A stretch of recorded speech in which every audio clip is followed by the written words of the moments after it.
Bismillahirrahmanirrahim. Assalamualaikum warahmatullahi wabarakatuh. Alhamdulillah. Assalatu wassalamu ala rasulillah wa ala alihi wa sahbihi wa man wala. Usikum wa iyaya bittaqwallah faqad fazal muttaqun.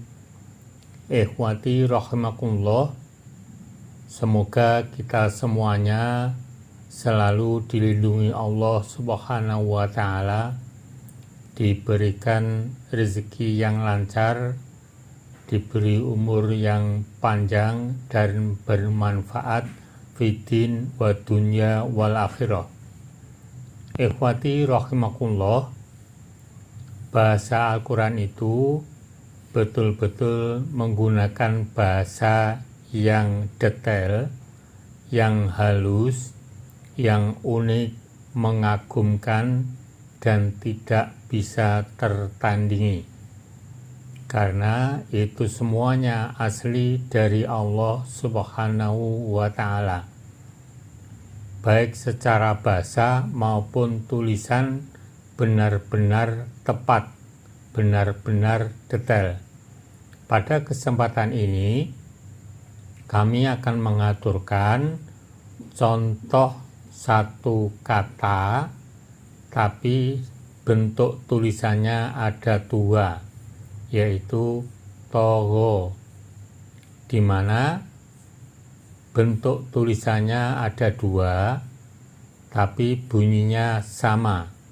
Yang satu menggunakan alif mamdudah atau alif yang memanjang ke atas, dan yang kedua menggunakan alif maksuroh atau alif bengkok. Masing-masing bunyinya sama, namun artinya sama, namun pengertiannya berbeda. Pada kesempatan ini kami akan mengaturkan ayat yang di dalamnya terdapat kata togo menggunakan alif mamdudah beserta tafsirnya. Penjelasannya seperti berikut ini.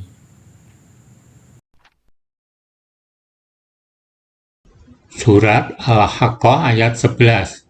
A'udzubillahi minasyaitonirrajim. Inna lamma toghal ma'u hamalnakum fil jariyah. Sesungguhnya kami tatkala air telah naik sampai ke gunung, kami bawa nenek moyang kamu ke dalam bahtera. Penjelasan ayat, sesungguhnya tatkala air telah melewati batas tingginya, kami bawa orang-orang yang menjadi nenek moyang kalian di bahtera yang dibuat oleh Nuh alaihissalam atas perintah dari kami. Maka bahtera itu menjadi tumpangan bagi kalian. Penjelasan Al-Haqqah ayat 11-12. Manakala air sudah melewati ambang batasnya, di mana ia naik dan lebih tinggi dari segala sesuatu, kami angkut nenek moyang kalian bersama Nuh dalam kapal yang berjalan di atas air. Kami hendak mau menjadikan peristiwa yang padanya orang-orang beriman selamat dan orang-orang kafir tenggelam sebagai nasihat dan pelajaran, di mana setiap pemilik telinga yang biasanya mengingat dan memahami apa yang ia dengar dari Allah akan mengingatnya.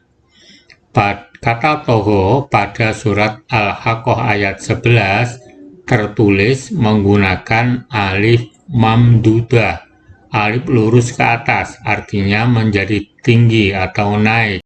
Ikhwani arsyadakumullah, demikian tadi contoh ayat yang di dalamnya terdapat kata togo yang menggunakan alif mamdudah atau alif yang lurus ke atas.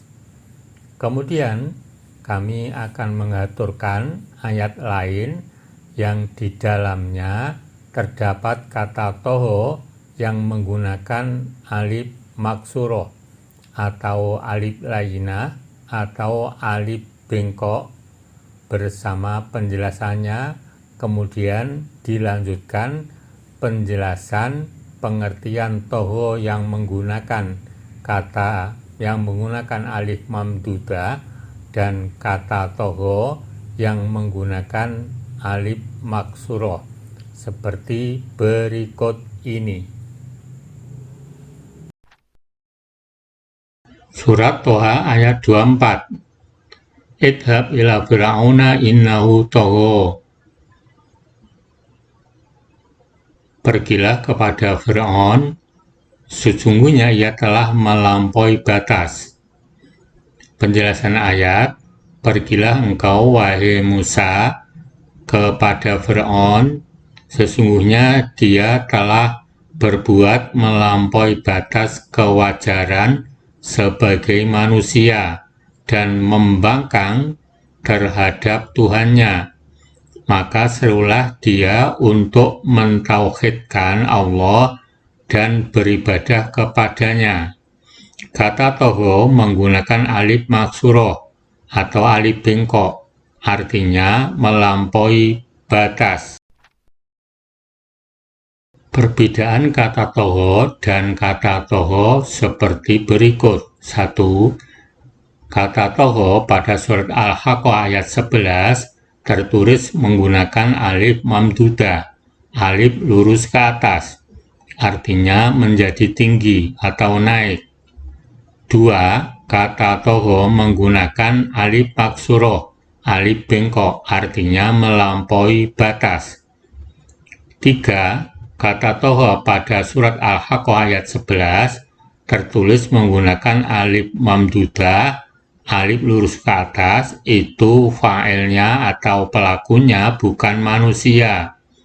Sedang kata toho menggunakan alif maksuroh, alif bengkok, itu fa'ilnya atau pelakunya manusia. Ikhwani rahimakumullah, demikian tadi contoh ayat yang menggunakan kata toho dengan alif maksuroh atau alif bengkok bersama pengertiannya tentang toho yang menggunakan alif mamdudah dan alif maksuroh. Untuk selanjutnya kami akan mengaturkan ayat yang menjelaskan tentang akibat orang yang melakukan toho dan orang yang melakukan khauf beserta tafsirnya yang penjelasannya seperti berikut ini.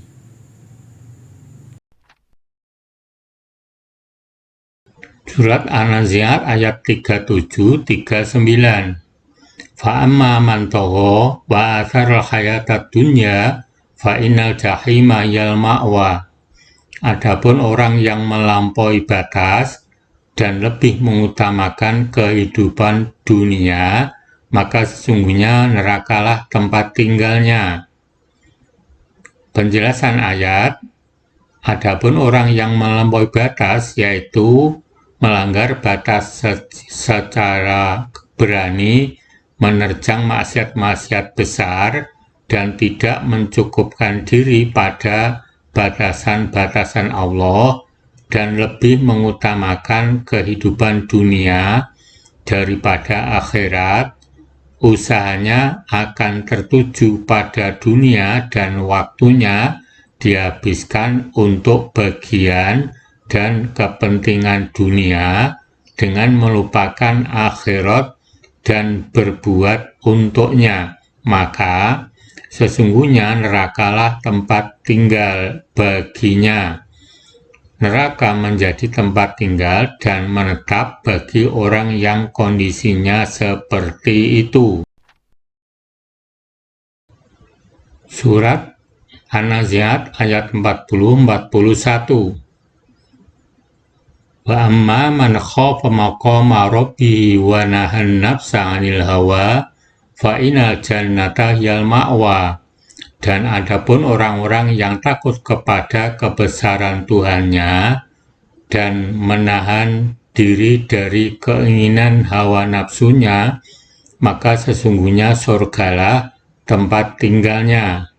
Penjelasan ayat, adapun mereka yang takut kepada Zat yang Maha Suci yaitu Allah dan mempersiapkan bekal hari kiamat, kemudian mampu menahan hawa nafsu mereka, maka tempat tinggal bagi mereka adalah surga.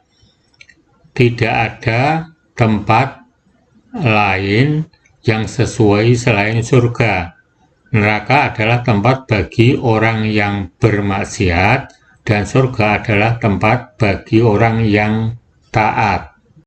Ikhwani arsyadukumullah, demikian tadi yang bisa kami aturkan penjelasan tentang kata togo yang ada dua bentuk tulisan meskipun artinya sama, tetapi masing-masing memiliki pengertian yang berbeda.